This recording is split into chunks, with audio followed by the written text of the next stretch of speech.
We're back, baby. Oi, we're back, ladies and gentlemen. The best show on telly. Fact. That is POM certified. I am POM, also known as Pommy and Oz. There's a few other names I go by. They are four-lettered, and we can't say them before the watershed. And joined with me, my usual co-host, good friend of mine, good friend of the channel, super coach, icon, legend, and expert, the great man himself, Lek Dog. Gee whiz, Pom, that's quite a rev up you've given me. It's great to be back. Pleasure is all mine, and shout out to you, by the way. Inner Sanctum, draft expert, YouTube extraordinaire. You've got it all as well. Don't worry about that. Mate, above the waist, I've got it going on. What can I say? What can I say? But welcome to the people who are more important than myself and Let Dog, you, the audience. We've got Big Kusa, the legend that is Josh, Big Christian, Big Danny, great first name, the icon himself, Lou. Thank you very much, Christian. It's probably our favourite because we bring the energy levels here just to see 22 names, now 23 on a bit of paper. Big shout out, first and foremost, though, to long-time watcher and friend of the channel, Big Damien, right? Damien Lancaster. He's going through it tough at the moment, but he's turning his life around. I met him at the Blue Abroad function, so I believe him and Lana are in cahoots and they're looking after each other. So much love to Damien. If you're listening, my friend, I hope Carrie kicks a bag. And also, if you haven't checked out on Supercoach, I said Lek Dog is the expert. Check out the Jock Reynolds. He has done a rookie cheat sheet.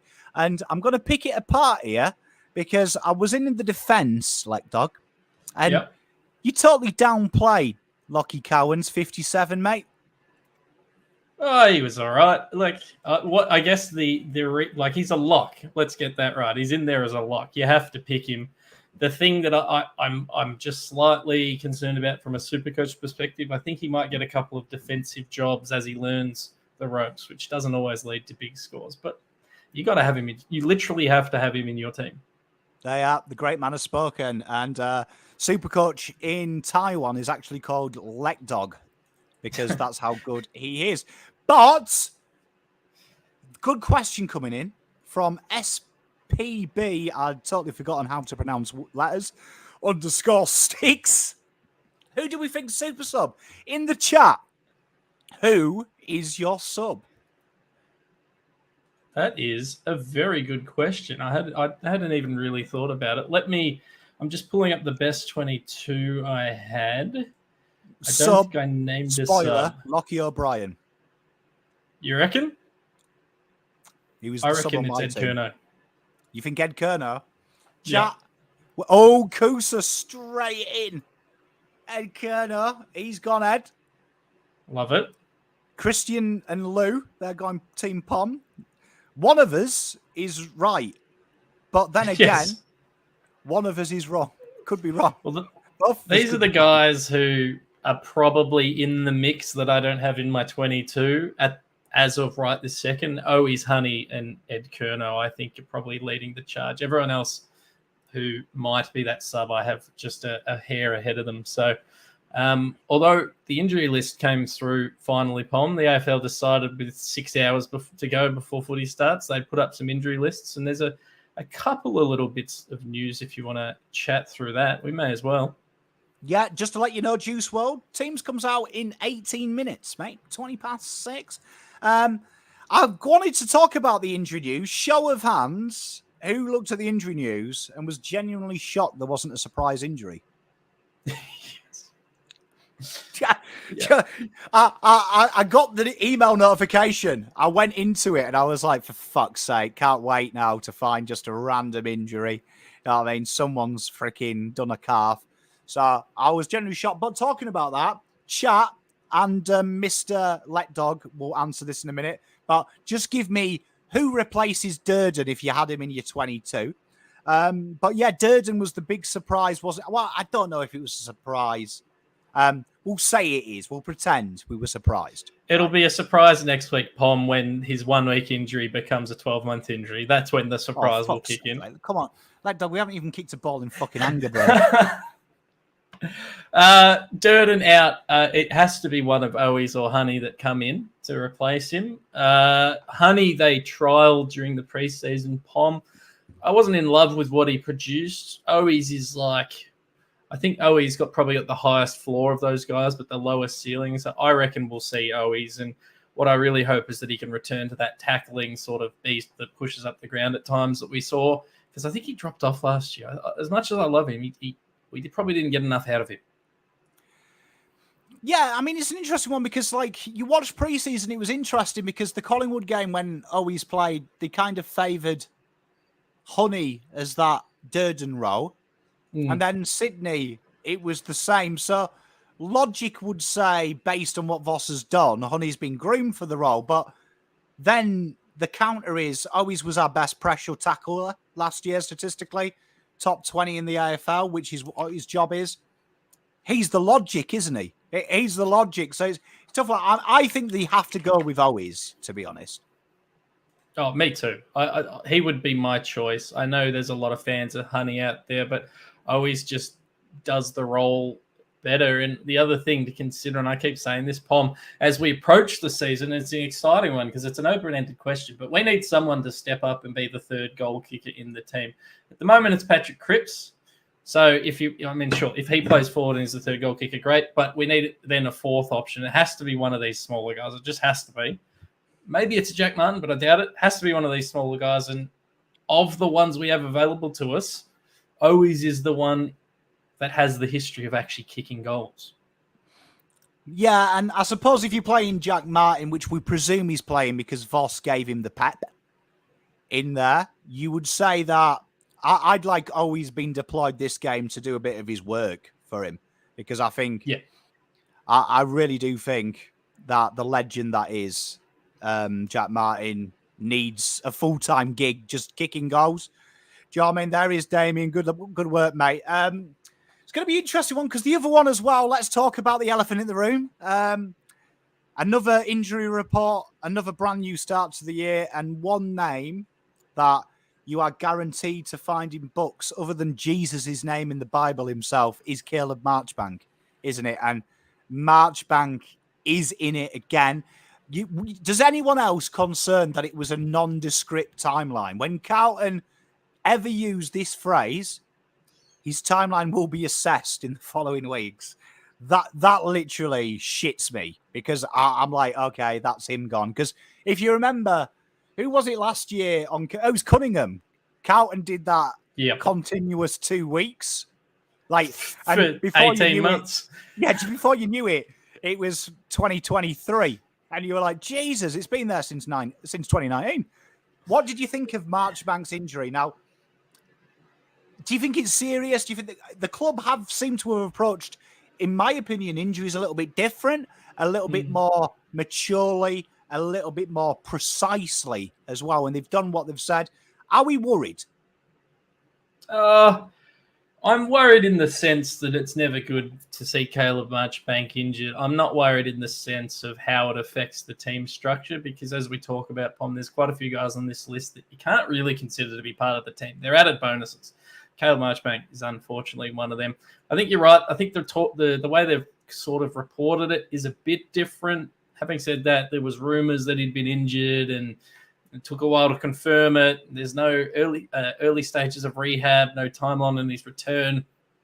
It's a slight worry, but I guess the flip side is at least it looks like touch wood Mitch McGovern is not currently right now at 606 on the 15th of the 3rd injured. So we still have one of those intercept defenders. But I also think this is all kind of feeding into why Cowan is debuting because I think they might even use him to play a little bit taller at times. So one door closes, another opens, Pom, and we got 2 debutants this week confirmed. And if that comes at the cost of Caleb Marchbank, it's disappointing. But we kind of need to just assume that him, Cunningham, Philp, all these guys are just not part of the team. Zach Williams, they're just not part of the team until they are. The best ability is availability. I think we repeated that like almost from round 2. last year. so we're back. But obviously, a couple of names spring to mind. We talked about the intercept. I think Mitch McGovern, for those who watch my preview, it's my firm belief that one of the most important cogs in Voss's system is an interceptor. That stat is true as well. Carlton, when they played with a pure interceptor, 7-1 last year until they lost Kennedy and Hewitt when they did return, which causes chaos for your outlet ball. But I think it's another one we're talking about is Kemp. Kemp has been a little bit like somewhere in between Mitch McGovern for me and Marchbank. He's either injured or, like last year, he got a good run of games, but he became kind of like J-Sauce in the VFL. Play him wherever you can play him. And he's one that we haven't seen much in the preseason. Carlton have confirmed they've been resting him, been trying to get him right. This is a big year, I think, for Brodie Kemp, because if Caleb Marchbank does go through his injury patterns and things like that, I think it's going to be interesting because I think there's an opportunity in. I don't think Matt McGovern will play 23 games. I think he'll be fit for them. I think the noise coming out of Carlton is they're going to be very heavy on keeping players primed. And I look at some of the players around the league. Jerry McGovern's a great example of guys who do get pulled for no reason, purely for that extra week's rest. So Brodie Kemp's one that I'm going to be keeping VFL eyes on. I don't know what about anyone else is thinking, but great opportunity for Brodie. He has an opportunity, and it's a big one. He's out of contract this year. I think it's interesting to note that him and Philp were both taken in the same year, 2019, both out of contract. Both haven't seen much from them in the senior team, and both were taken by a completely different off-field staff. So we often see those players get lost in the mix. But I'm still a big believer in Brodie Kemp. He's taller than he seems. He has the ability to play at both ends of the ground, albeit not terribly consistently at this stage. But yeah, I think as long as they can keep pumping games into him, develop him in the reserves, there is a chance that he plays this year, and he has the opportunity potentially to fill a role where, McGovern, Marchbank, they've struggled to see a lot of game time for us. So there's an opportunity there. Plowman comes in a lot to play that role, but he's probably not as convincing in that role. So he's one I'm going to be watching very closely. And if you could play Supercoach in the VFL, Pom, I'd be buying up some Brodie Kemp stocks. But unfortunately, you can't. Mate, I agree. And Richard, he's actually 2 centimetres taller than Stephen May. Interesting fact about Brodie Kemp. He's quite a big gadget. He's quite a big gadget. Moving on to the forward line, that's another part I think is very integral. And you touched on it earlier. We're looking for that 30-kick goal kicker. Yeah. You'd say this is a huge, huge year for Jesus, the 100-game man himself, becoming the first family dynasty to play over 100 games for the same club each individually, which is an insane stat, I think. But I think one of Jesus and Martin has to do it. And I think when you look at these two players, they are probably the polar opposites. I think that Jesus brings the effort and intensity, and you know that he's going to play 110 minutes, where Martin brings that X factor, doesn't he? He brings that X factor. I always say this, that guy, statistically speaking, other than a halfback, kills Carlton more. It's usually the goal from the third type player that kills Carlton. We usually are good at handling key defenders.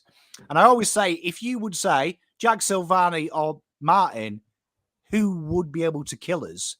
You'd say Jack Martin, purely because Jesus is going to give you maybe a goal and some real good high work and high intensity. But available. Remember that. Available. Where Martin isn't. Big year for them too, because I really think that Jack Silvani and Martin, they're really shooting out, I think, when everyone's fit for one position. And Jack Silvani will hold. I think he's holding the keys on this one because Martin's going to get injured eventually. So going to be interesting because if Jesus can add 25 goals, 30, great bounce, isn't it? Yeah, it's a big if though.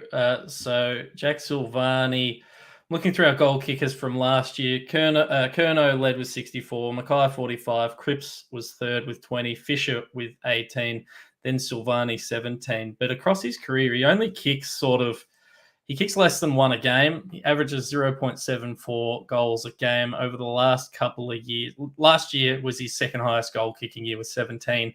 I think you're right. I think they're competing. And I think the impact that Jack Martin could have, we might actually see Jack Silvani lose his place in the side at times this year.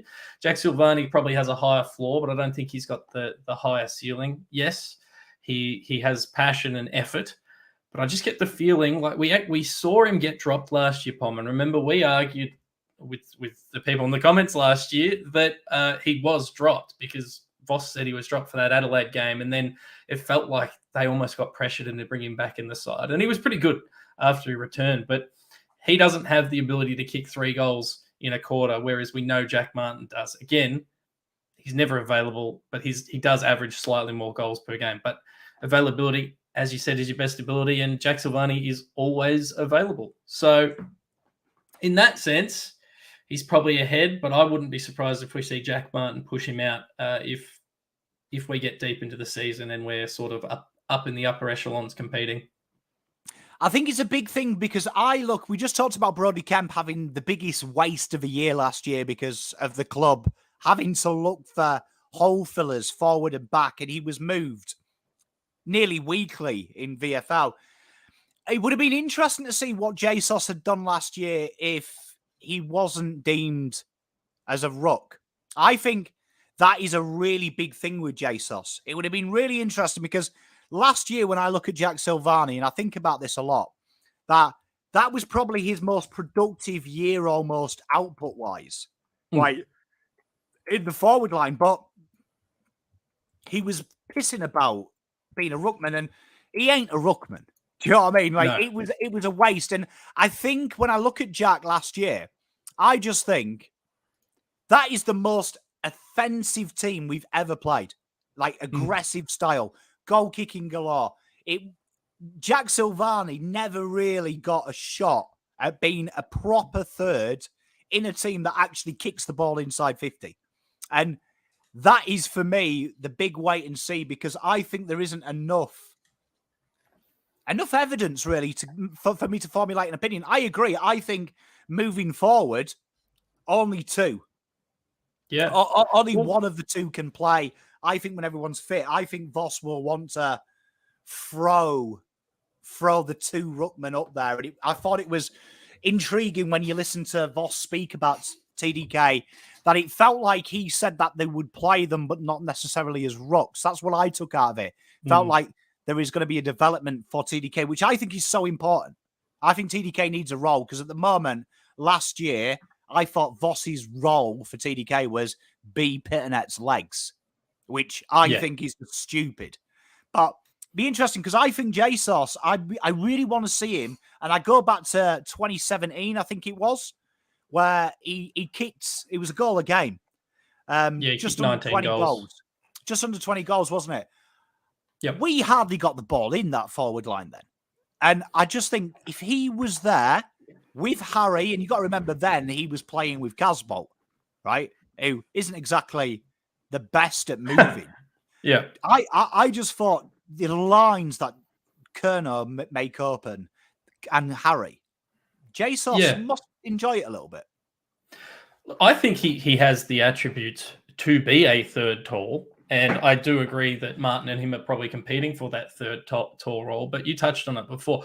I don't really see there being a third tall role if they want to use TDK as a forward. Or if they're going to go with both ruckmen, I think they push Silvani and Martin down the pecking order, and then we're probably too tall. Like, we're going to go in with Harry, Curnow, presumably Pitnet, presumably TDK, Jack Martin, and Jesus, and they're all tall forwards. That's 6 tall forward / ruckman. That's 6 talls already. And we said there's Martin and Sosa competing for one spot. We've kind of got 4 guys competing for one spot, really, in that forward line. So I think Sos has the skills to be that forward. I just don't know that he's going to get the time to do it, I think they're going to throw him around a bit. And that's why my money is on Jack Martin to be that impact guy, because he could come on, kick 3 goals in a quarter, and then get subbed off at halftime, and he's done his job, and he has the ability to do that. Whereas I think Silvani, for him to succeed, as you mentioned, he needs the run at it, he needs the opportunity, he needs the clear path, and I just don't really see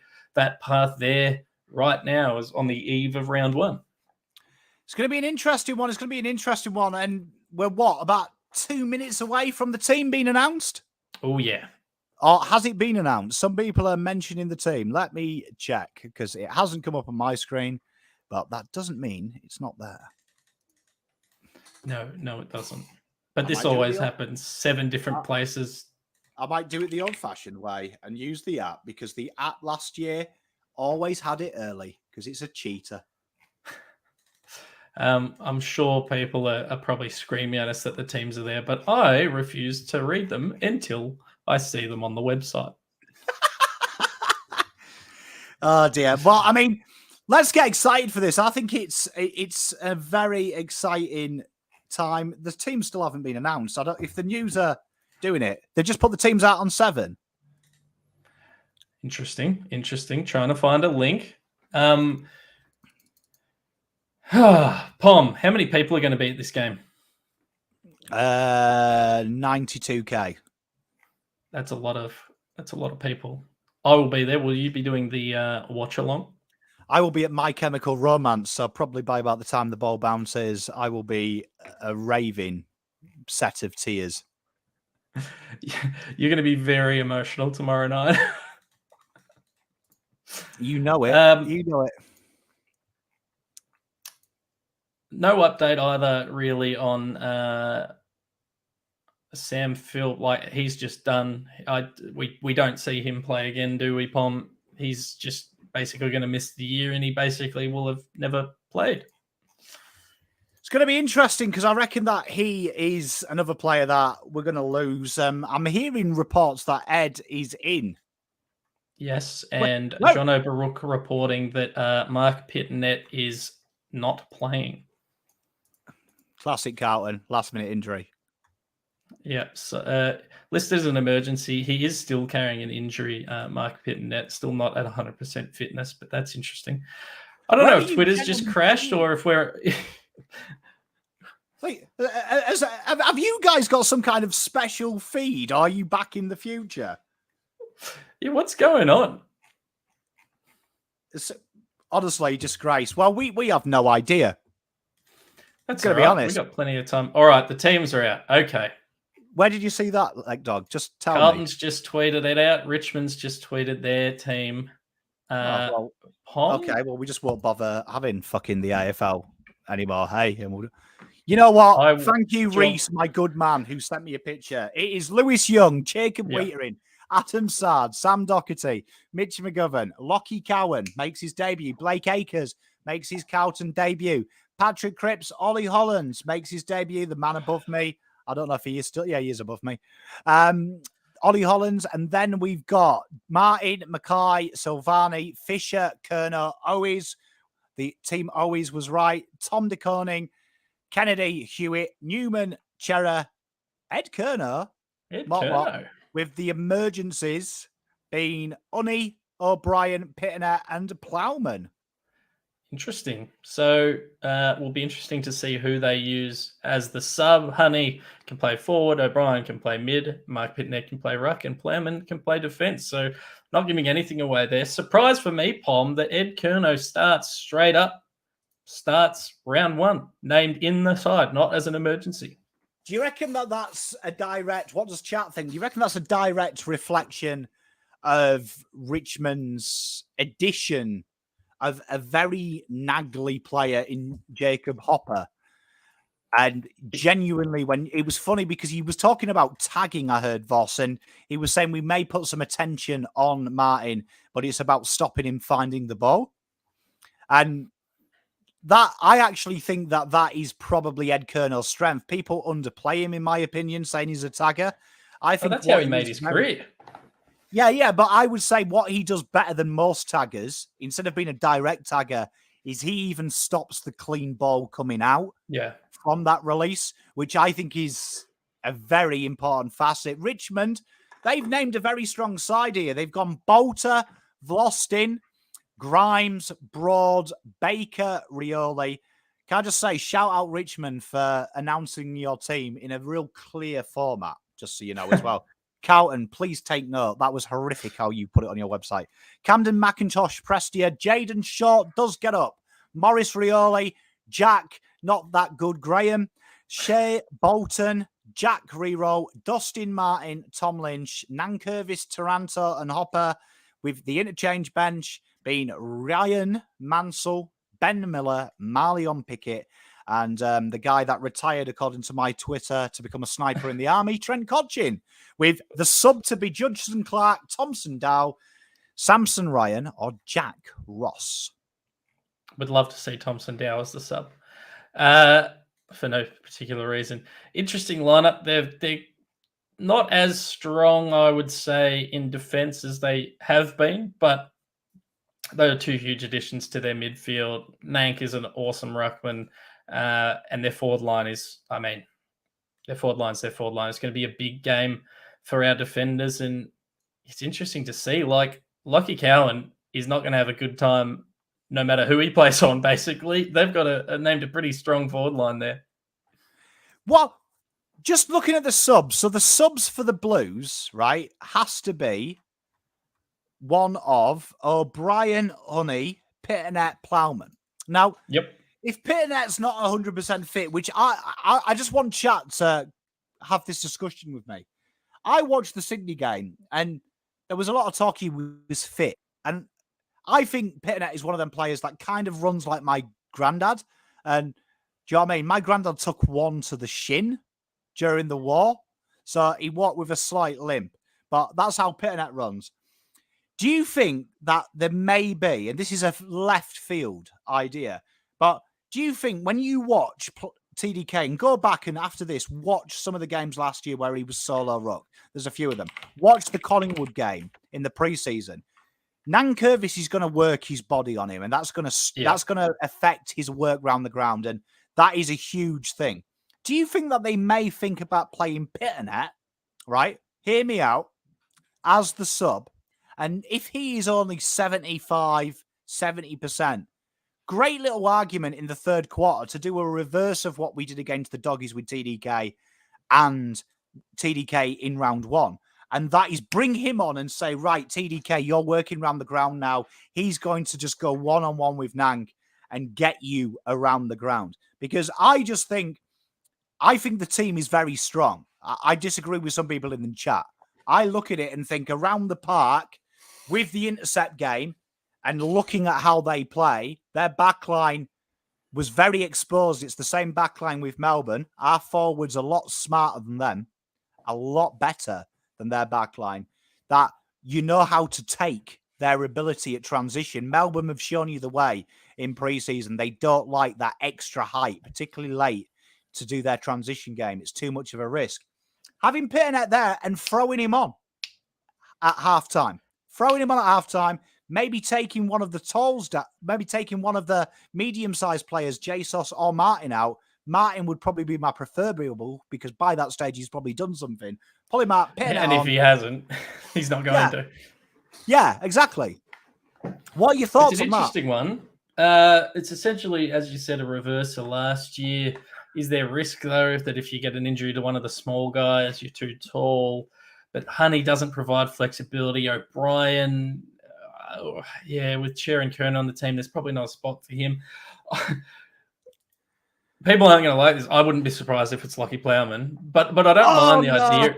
I don't mind the idea of Pitto coming on and being that break glass in case of emergency to take on Nank. My worry would be that, and I don't mind them the club showing faith in Tom DeConning, but there's two factors that worry me about this. One, are they going to use Jack Silvani again as a ruckman? And two, like Tom DeConning was getting outbodied by Sam Reid in the preseason game, and Sam Reid isn't Toby Nankervis. So I do have concerns over these bigger-bodied ruckmen, which leads some credence to your idea that Pitto plays as a sub. It's a really tough one. It's really interesting. But then again, I like that they're showing faith in TDK, or maybe they have no choice and Pito's actually just dead. It's obvious he's injured, but I just think to name Pitternet on the bench if he's too hurt to play, fucking stupid, right? Or option 2, someone else is injured in that best 22 and they're leaving it till the freaking late. How many times did this happen last year? But that, when we're not talking about 22, didn't happen, right? But that is it. The other argument, super sub, hear me out, and he was super sub in my team, so maybe me and Voss are the same person. Lockie O'Brien, right? Picture the scene. Tight game, right? 74 all. Third quarter goes. Daisy Pierce strolls out. She grabs a quick word with a line coach. Carlton have activated a sub. Lockie O'Brien comes on. Carlton go bold, though. Carlton go incredibly bold. Carlton out of nowhere. They've pulled Nick Newman. Everyone's like, what are Carlton doing? Sam Doherty goes back to halfback. They throw him on the wing and they just say to Lockie O'Brien, run, run, run, run, run, run. I reckon that's the way that you stretch them, because watching Richmond very closely over 2 practice games, that is how teams have set up. They've gone with 3 talls at the forward, really try to stretch them and give Nick Vlastin something to do. That is the strength of the backline transition. Why they're the best intercept side in the world is Vlastin never has anything to do. He just has to intercept all the time. Yeah. Give him something to do. TDK, J Sauce, Martin, kick 2 or 3 goals first half. Suddenly he can't peel off. He's got to stay tight. But then in that fourth quarter, throw on O'Brien, you say, buddy, you just run. Get the ball, keep your width. Run, run, run. Bang, bang, bang the fucker in. Tired Richmond backline. They're old. They're cantankerous. They're no good anymore. Jack Rewalt realising that they've spent a bucket load on Hopper and Taranto, and they're just Audi versions of Chera and Cripps. And Carlton win by 22. It's it's probably not a bad shout. Ollie Holland's playing. He might get tired. There's only 2 full-time wingmen named in the team. It's probably right, but the only guy we haven't actually mentioned is Josh Honey, so it'll probably be him. But no, I don't mind O'Brien coming on. Ollie Hollands, because it's pretty hard to ask a first gamer to be an elite wingman against Richmond in front of 90,000 in their first game. So it would be a bit of security there. I'm really excited for Blake Acres, by the way. We haven't even mentioned him. He's debuting for us, and people underestimate he's not just a winger. He can also go in and be a big body if required. In this team, he probably doesn't need to be, but he's going to be a great addition to us. He'll bring that composure that the rest of the team seems to lack at times. So I can see him standing up for us late in the fourth or early in the fourth and just, composing us. And hopefully we can feed off his energy. Him and your boy, George Hewitt. I think they're going to be 2 massive players in tomorrow's game. Yeah, just to confirm, everyone, Chera is playing. Are we doubting that? Because he's named on the bench. I knew I said it. Yeah, so just to remind you of the teams, Lewis Young, Jacob, you bloody scared me, chat. Come on, people. Don't say he's Chera not there, because I suddenly couldn't see him. Lewis Young, Jacob Wheaterin, Adam Sard, Sam Doherty, Mitch McGovern, Lockie Cowan, Blake Acres, Patrick Cripps, Ollie Hollands, Jack Martin, Harry Mackay, Jay Sauce, Zach Fisher, Charlie Kerno, Matty Owis, TDK, Kennedy, Hewitt are your followers. Nick Newman, Adam Chera, Ed Kerno, and Jesse Motlop are your bench, with the sub to be comprised of one of the following miscreants: Josh Honey, Lockie O'Brien, Mac Pitternet, and Lockie Plowman. But if Lockie Plowman happens, shout out to you, Ari. You're going to have a real difficulty producing content for this channel when I use my powers to block you off it. So there you are. But thank you, Ugar, for the $14.99 donation. Can't wait, mate. It's all right, Kusa. You scared me as well. Suddenly I couldn't read English anymore. Predictions, ladies and gentlemen. We're going to do a bit different this year. I want your scoreline prediction, right? I want your most goals for Carlton, Carlton's best player, and secret number 4. You have a sentence to describe the game to me. Go. I've already forgotten all the instructions you gave me, Pom. Okay, I'll break it down for Mr. Mr. Lackdog. Okay. Score prediction, Lackdog. The Blues. The tipsters have got this wrong, by the way. 80% against us. 20% have tipped us. The Blues are going to win 112-88, which would be a 24-point win, 4-goal win, I think. That's the score. Win. What's the next question? Most goals scored by which Carlton player? Ooh, that's an interesting one because I think it's going to be Charlie. I think he had a shit-ass game against Richmond to start last year. I don't think he kicked a goal. I think it was the other game he went goalless. He's out for blood. He's out for revenge. And their defensive lineup doesn't look that amazing in this game. So, yeah, Charlie, he's going to kick. Oh, he's kicking 4. He's kicking 4 at least. All right, I'm going to go Carlton by 14 points. Charlie Curnow, 6 goals. And then the next question, best on. Best on, it's going to be George Hewitt. It's going to be George Hewitt. I'm telling you right now, he's going to get the 3 Brownlow votes. George Hewitt is going to be our best player in 2023. Quick one. Sending lots of love to Daniel Kilgrave, whose grandma passed away yesterday. Hoping the team can do it one more time. Rest in peace, Daniel, your nan. And love the profile picture as well. David Tennant is one of my favourites. But love and light to you, my friend. Thank you very much for your donation.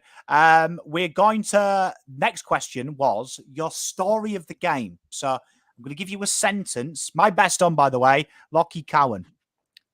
Cowan to do a job on Dustin Martin when he rests forward and absolutely batter the piss out of him.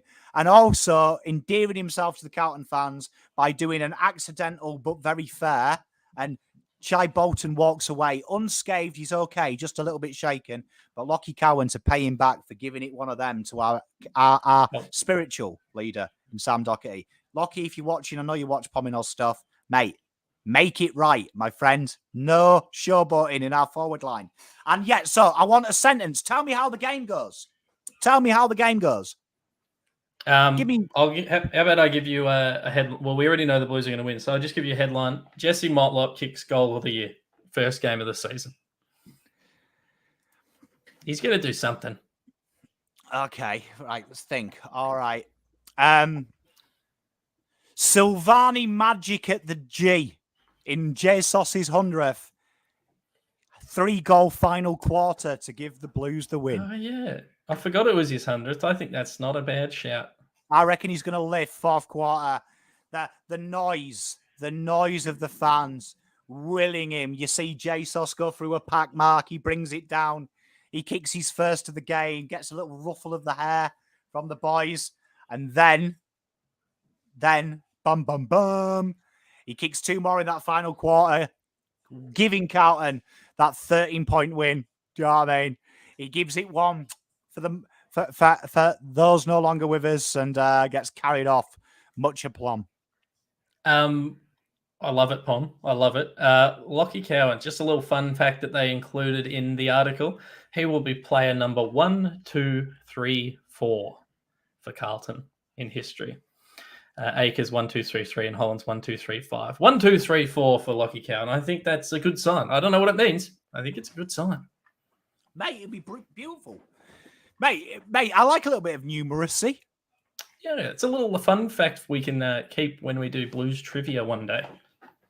Got one here from Finn. Get in the ring with Swoop Luke. Are we America? If Swoop Luke would like a boxing, I will do a fundraiser with Swoop Luke. All the money goes to Beyond Blue. And let's tee it up. Do you know what I mean? 6'2" versus like Swoop's probably what, 5'5"? He's either going to need to put on a few kilos or you're going to need to stop eating for the rest of the season right now because for that to be fair, we're going to need to do some work. Yeah, I love it. How many nudes does Pom need to drop? Like, whatever it takes, I'm willing to do. Big one here. I love this nickname here. New numbers. I like that. It. People asking about the tag. I don't think you tagged Dustin Martin. I'm with you 420. And this is my reason, right? Dustin Martin historically does his best work on the exit ball. You stop the source, you stop Dustin Martin. Like, Dustin Martin isn't known to damage you by getting his own pill. It's what he does when he's out of it. That's why I think Ed Kerner, it's very important you stifle that easy ball. If you stifle the easy ball, that's it. I'm like Matthew. I'm more worried about Bolton picking the ball up 60 out, which is what hurt us last time. That forgotten phase of football where he hangs. But I'm quite confident. But that is all we've got time for. We've gone over schedule. Make sure you tune in at 7 o'clock because I believe that is young Ari in his salmon/pink shirt and the wonderful Nathan Seppi. They do a rest. So give it some love. Try not to be generic Carlton fans and say, I don't care about any of the other teams. Keep an interest. See what goes on. It's always good. And I think it's a good show. So stay tuned for that 7. I won't be doing the watch along this week because I am going to My Chemical Romance. So you may see me on fan cams though. I may come on, but I will have makeup and stuff. Do not judge. And Leg Dog, as always, mate, absolute pleasure, my friend, to spend time with you. Chat, you're all A grade for me. We'll see you next week, but much as love. Go Blues. Tom and Leg Dog out.